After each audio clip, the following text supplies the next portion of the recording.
The sky over Shiganshina was on fire. Smoke spiraled into the heavens as the armored titan tore through the wall, and panic swept through the streets like a tidal wave of despair. Eren Yeager ran, heart pounding, limbs aching as the screams of the dying echoed all around him.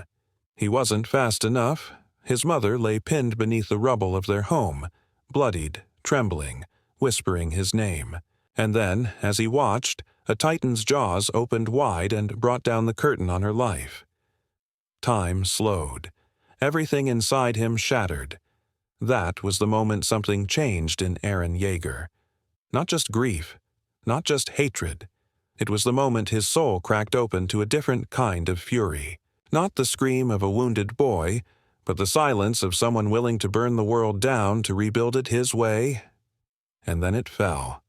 From the sky, in the chaos of smoke and death, a small black notebook landed beside him.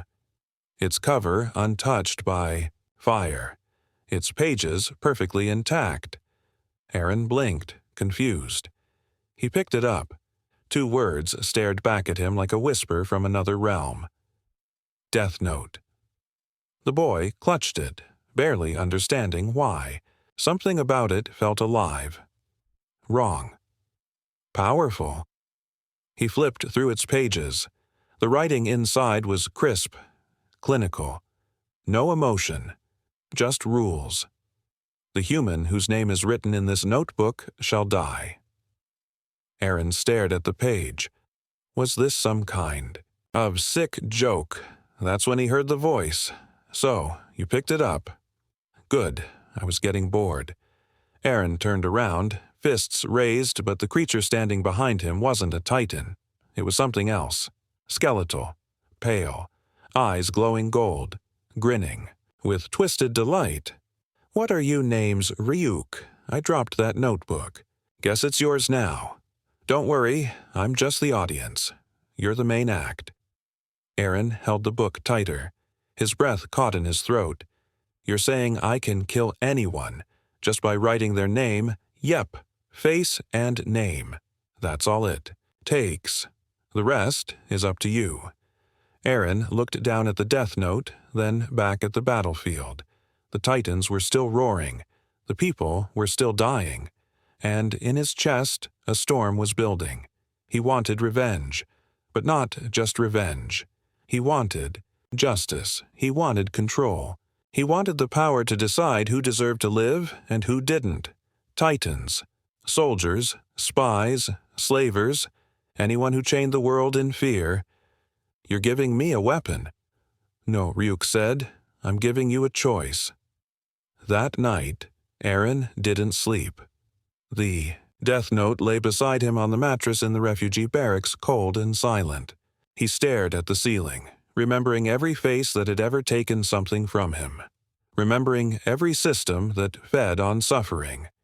And in the morning, he wrote his first name. The man died within minutes. Heart failure, no suspicion, no proof.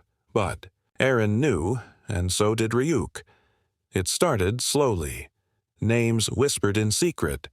Faces remembered with precise hatred. Eren learned to be careful, to write only in silence, to never let the darkness slip through the cracks of his public face. As a cadet, he trained. As a soldier, he fought. As a survivor, he listened. And every night the notebook grew heavier with names. Marleyan spies, corrupt officials, commanders who used people like pawns. Mikasa saw him change. Armin noticed the distance in his eyes, but they never asked. Eren had become the silent executioner of an unseen war. Titans were one enemy, but humans, he realized, could be worse. Manipulators hiding behind borders, kings feasting behind walls. The true monsters wore uniforms and titles, not claws and fangs. Ryuk followed him everywhere, amused, fascinated by his cold precision. You're different from the others. You're not playing God, you're cleaning house. That's scarier. Eren didn't respond. He didn't need to. One night, while scanning intelligence reports, he found a name that burned into his skull. A warrior candidate from Marley. A secret. Infiltrator. Eren smiled and wrote the name down. Nothing happened. He tried again. Still nothing. Ryuk tilted his head. Looks like you've hit the limit. The Death Note needs a true name. And some people, well, they're not bound by the same rules. Not all monsters bleed the same way. Eren's eyes narrowed. So there were limits. Even this power had boundaries. That meant there were still pieces of the puzzle hidden in the dark. But he wasn't finished. He couldn't be. As thunder cracked over the training grounds and soldiers marched into the dawn, Eren tore a page from the notebook and slipped it into his boot. Ryuk watched with interest. Where are you going now to test something? To test someone. And as he vanished into the shadows, the screen fades to black, and a single name lingers unspoken in his mind. A name he once trusted. A name the viewers will only hear later. A name that will change everything. The cadet barracks were silent. Outside, the wind carried the scent of mud and smoke, and the faint echo of cannon fire from training drills in the distance. Inside, Eren sat hunched over a single candle, his eyes locked onto the worn pages of the Death Note. His fingers trembled, slightly, not from fear, but from the weight of the decision in his hands. He had tested it. He had confirmed it. The notebook worked. With a name and a face, he could extinguish a life from the world like it had never existed. But the power had limits. Shifters required more than just knowledge. They required truth, real names, real identity. Eren had learned this the hard way. Still, that didn't stop him, because now he had a name, a real one, confirmed by a spy's journal recovered during a failed infiltration mission. Zeke Yeager, his half-brother, a traitor, a monster in the skin of a man. The beast Titan himself. Eren's pulse quickened. Zeke had infiltrated Paradise under the guise of a savior, all while manipulating events from behind enemy lines. His lies had cost hundreds of lives, soldiers, scouts, friends. He stared at the blank line in the notebook. If he wrote the name, everything would change. There would be no way to hide it. Zeke's death would be felt across both Marley and Paradis. The Warhammer would move. Marley's generals would lash out. The world would shift into motion before the island was ready. But hesitation was a luxury. Eren no longer had. He picked up the pen. Zeke Yeager. No heart attack this time. He wrote it differently. Blood in the lungs. Death in 30 seconds. The candle flickered. 30 seconds passed. And far across the island, in the heart of the Central Command facility, Zeke stood frozen mid-sentence during a closed-door meeting, with top brass. His words choked off into a wheeze. His hand clutched his chest. Then his knees gave out. The scouts moved too late. By the time they reached him, Zeke's eyes had rolled back, and crimson spilled from his lips as he collapsed onto the floor. Chaos followed. The meeting dissolved into panic. Officers shouted. Orders flew across rooms like thunder. No visible. Wounds. No enemy infiltration. No explanation. Only silence and a corpse. Eren sat quietly as the news broke later that evening. His expression didn't change. Armin was stunned. Mikasa watched him with wide eyes. Jean muttered something about internal betrayal. Connie looked like he wanted to cry. But Eren simply stood and walked outside. Ryuk appeared beside him, chuckling softly. That one shook the tree. Now things will start falling out. Eren said nothing. He looked up at the stars, his breath slow and steady. He didn't feel joy. He didn't feel guilt. He only felt forward. With Zeke gone, the balance between the Titans shattered. Eren knew. Marley wouldn't wait. They would retaliate. But he welcomed it. Every move they made would expose another weakness, another path, another name. The next day, Commander Pixis called an emergency war council. whispers of rebellion, possible poisoning. Conspiracies began to twist through the halls like smoke. The power vacuum left by Zeke's death created a dozen new fractures inside the command structure. Eren observed it all from the corner of the room with calm eyes. Later, alone beneath the barracks, he unrolled a hidden scroll retrieved from a captured Marleyan spy. Names of warriors, secret identities, incomplete but enough to start. Raynor Brown. He had always suspected it. Now the truth burned on the page like prophecy. The armored Titan, walking among them, laughing, training, pretending. Eren gripped the pen, then paused. He didn't have Reiner's full name. Yet, he would wait, but he wouldn't be idle. He began using the Death Note in other ways. Influential politicians across the world who supported Marley fell one by one. Industrialists, bankers, strategists, always from a distance, always in silence. The world began to fracture, not with explosions, but with shadows. War no longer crept toward the island. It rushed. Within Paradis, a strange shift began to take shape. The corrupt military elite who once silenced dissent started to die. Eren called it natural selection. The people began to fear unseen justice, whispering that something divine had taken root on the island. The Titans still existed. But humanity had a new god now. Armin pulled Eren aside one evening, eyes heavy with suspicion. "You've changed. Ever since the fall of Trost. It's like you're carrying something the rest of us can't see." Eren didn't answer. He only smiled and walked away. But something else had started to stir. Levi. Always sharp, always watching. He began connecting the dots. The deaths, the silence, the strange patterns. It didn't add up. Soldiers loyal to truth vanishing. Spies exposed without trails. Zeke dying without a mark. Even for a genius tactician, it was too precise.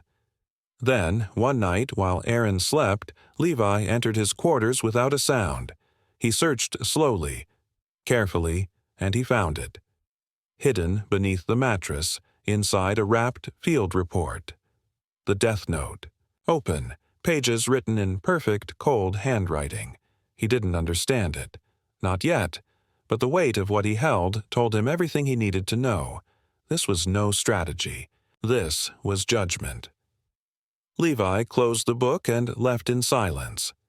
The next morning, he looked at Eren differently, and Eren noticed, but neither spoke.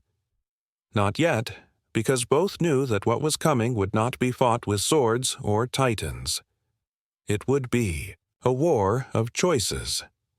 And there was no turning back. The world was shifting. Zeke Yeager's death sent tremors through every layer of the battlefield. Marley went silent for 3 days. Then the war-hammered Titan struck early. A military vessel disappeared off the coast of Hizuru. Leaders began dying in their sleep, one after another. The old systems were cracking.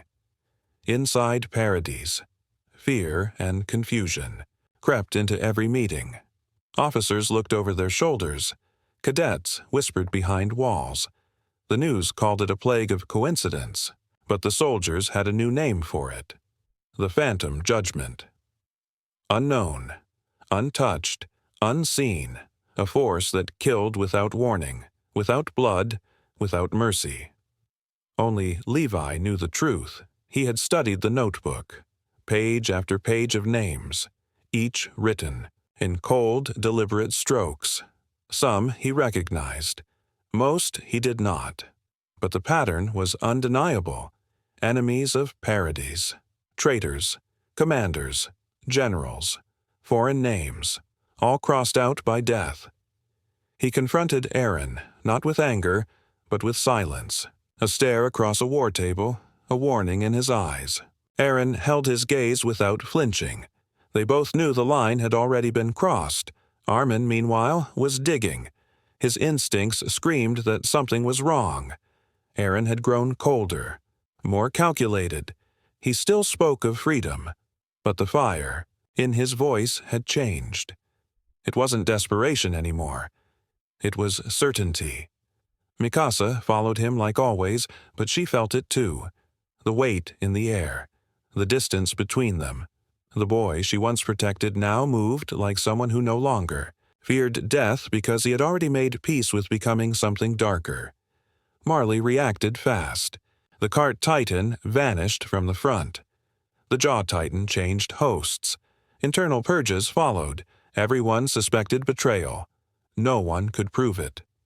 But Eren knew. He wrote the names down one by one, methodically. He targeted not just warriors, but the architects behind them, politicians, scientists, officers who fueled the war machine. One by one, they fell. Ryuk floated beside him, eyes wide with delight. You've turned this into an art. But I wonder how long you can keep the mask on before your allies start to see what you really are. Eren said nothing. His silence was no longer hesitation. It was control. The world began to call it divine judgment. Others called it a curse, but behind closed doors, in secret bunkers and war rooms, nations began to whisper about a ghost in the world. A god of death who answered to no government. Within Paradise, peace crept in faster than expected. Civil unrest quieted. The old noble houses who once resisted modernization started dying off quietly.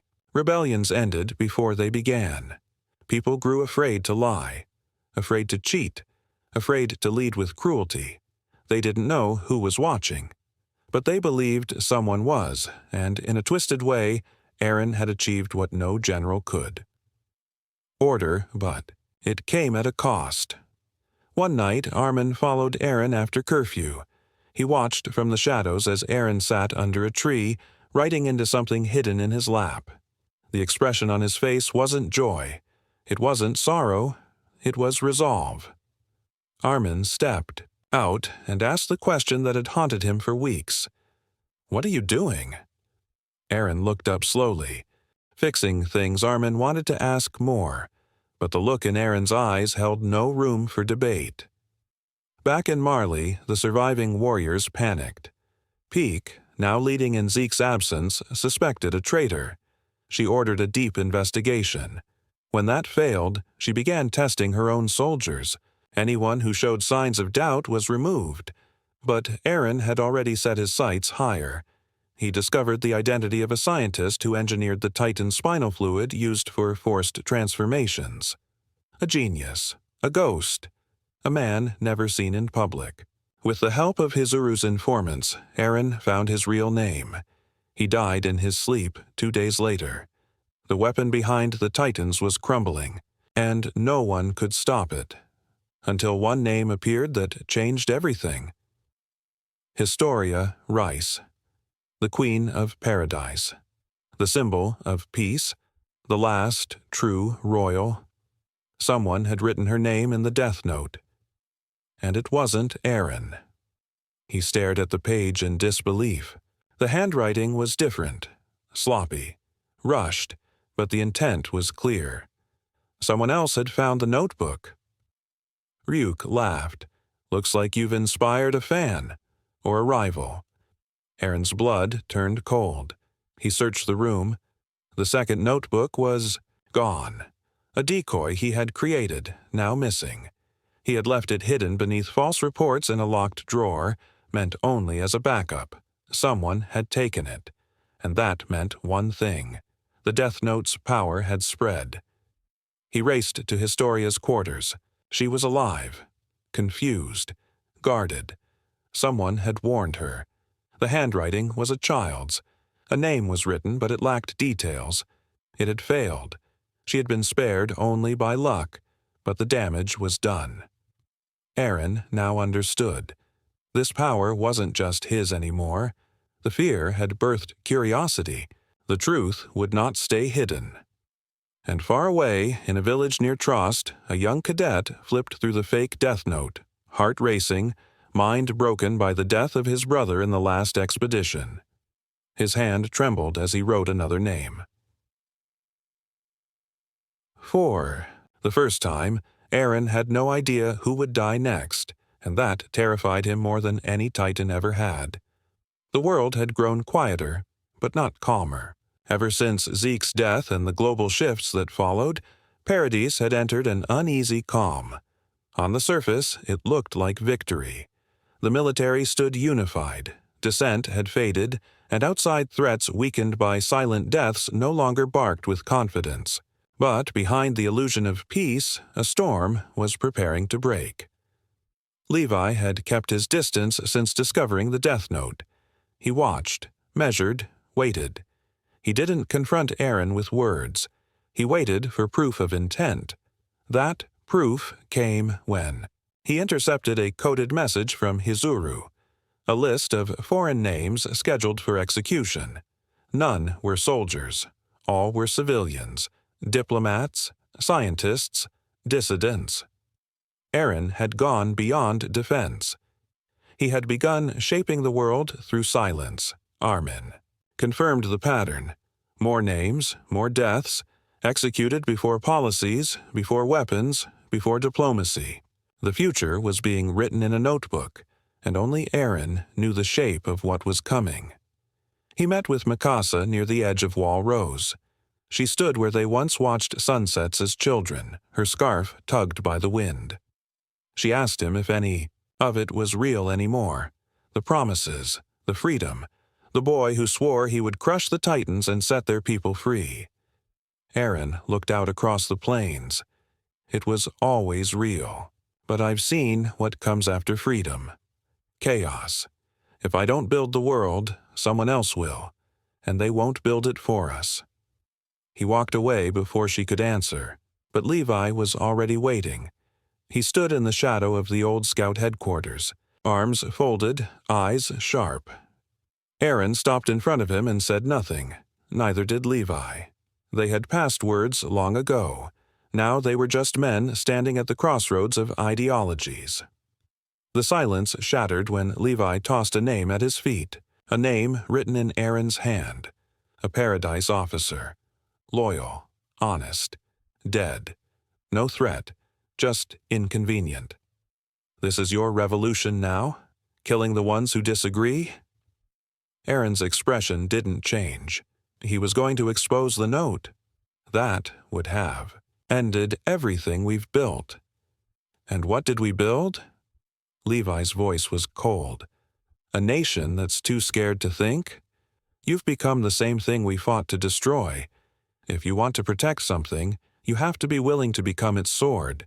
No one else has the resolve to do what's necessary. Levi's answer came with steel, blades drawn. The wind shifted. Neither man waited. Eren moved fast, fluid, using every inch of experience gained through years of survival. Levi responded with brutal precision, his strikes clean and merciless. It was not a fight between comrades. It was a battle between freedom and control, between vision and defiance. Blades clashed, stones cracked, blood spilled. But Eren had planned for this.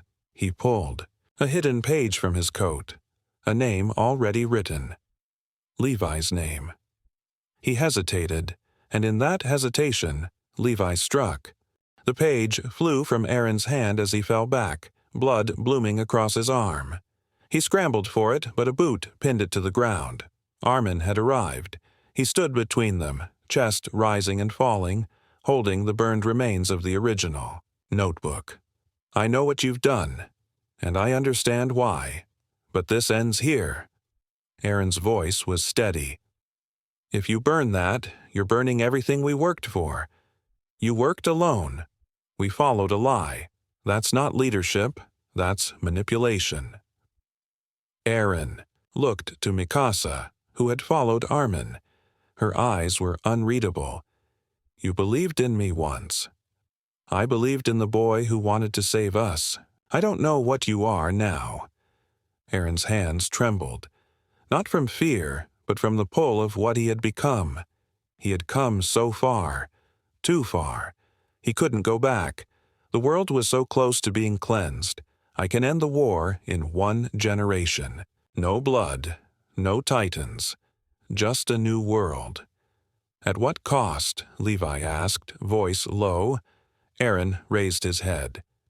At every cost. He moved for the page. But Mikasa was faster. She struck the notebook from his reach and kicked the page into Armin's hands. Armin lit. A match without flinching. Eren's breath caught. Armin's voice didn't shake. You said you wanted freedom, but freedom built on fear isn't real. He dropped the flame. The page burned slowly, Eren's writing curling into black ash. His last tool turned to smoke. Ryuk stood at a distance, watching with mild disappointment. It's always the same. Power is never enough. Not for long. Eren didn't speak. He turned his eyes to the horizon, as if watching something only he could still see. Mikasa stood beside him, not as a soldier, not as a protector, but as someone who had known him before. The world changed them all. You still have a choice. No, I don't. Eren took a step forward and Levi tensed, but he didn't attack. He raised his hands. I won't fight anymore. You've already decided what kind of world this will be. And with that, he walked into the fading light, alone. The Death Note was gone. But the damage was done. The Titans remained. The politics remained. The war was not over. But for the first time in years, the future was no longer being written by one man's hand, and that terrified them all. The fires had cooled, but their scars remained. With the Death Note gone, the silence that once blanketed Paradis faded. Whispers returned. Doubt crept in.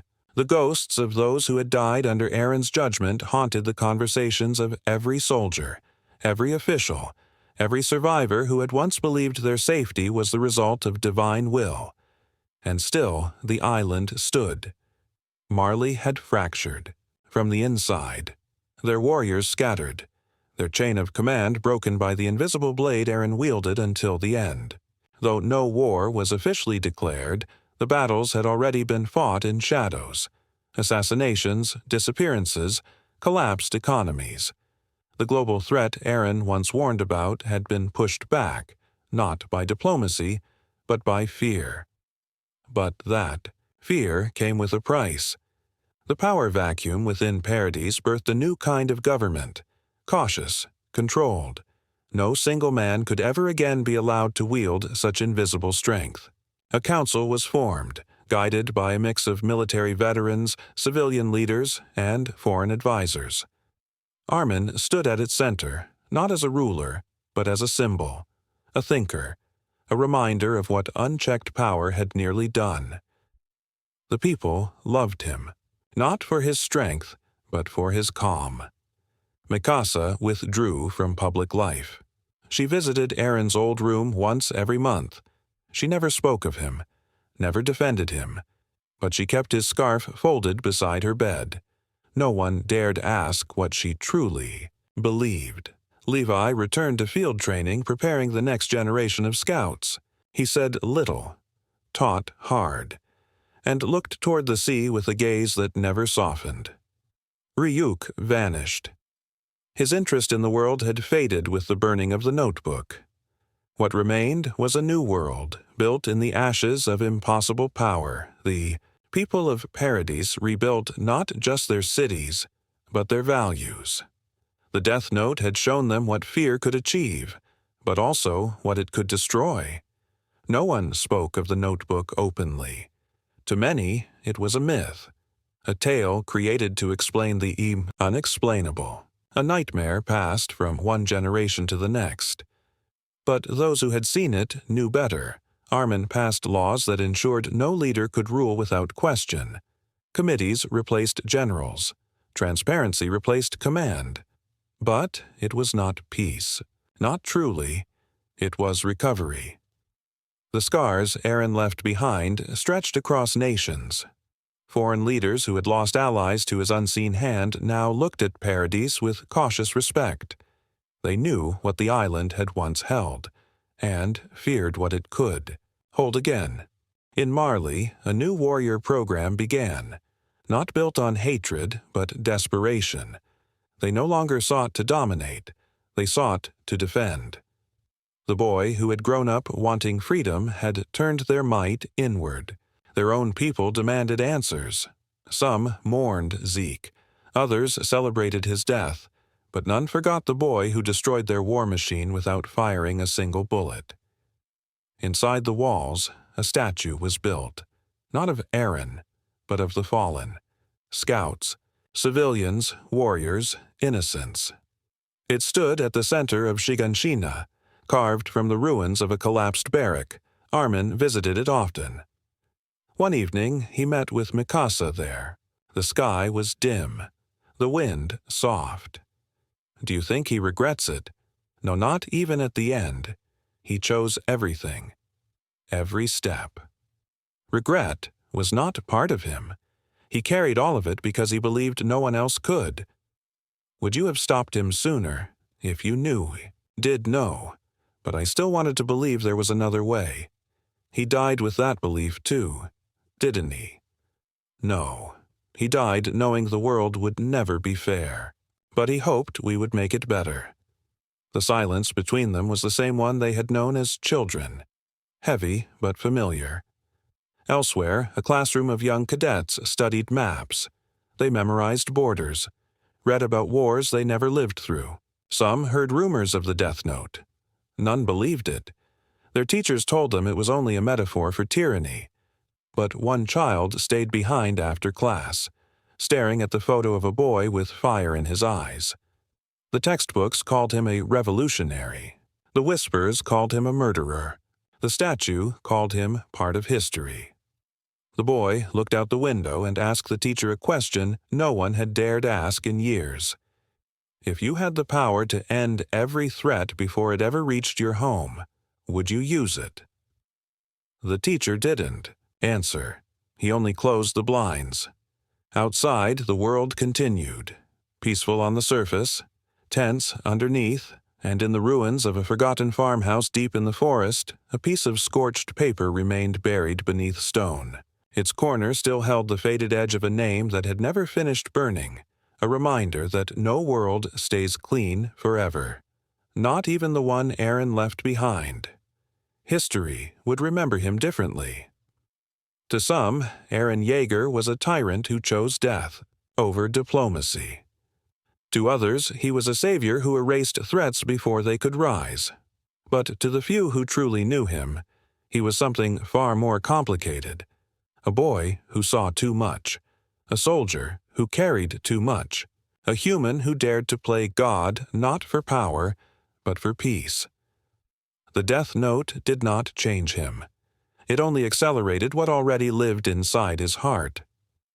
Freedom. That word had always driven him. But what he learned as he wrote name after name was that freedom did not come without sacrifice. It came soaked in contradiction. He freed his people by controlling their fate.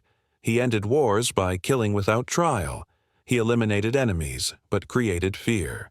In chasing liberation, he became the very thing he once swore to destroy. The world did not need monsters to fight monsters, but he believed it did.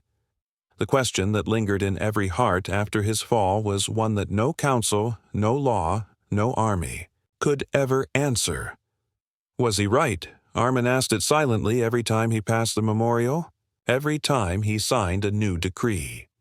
Every time he heard someone speak of peace as if it had been won without cost.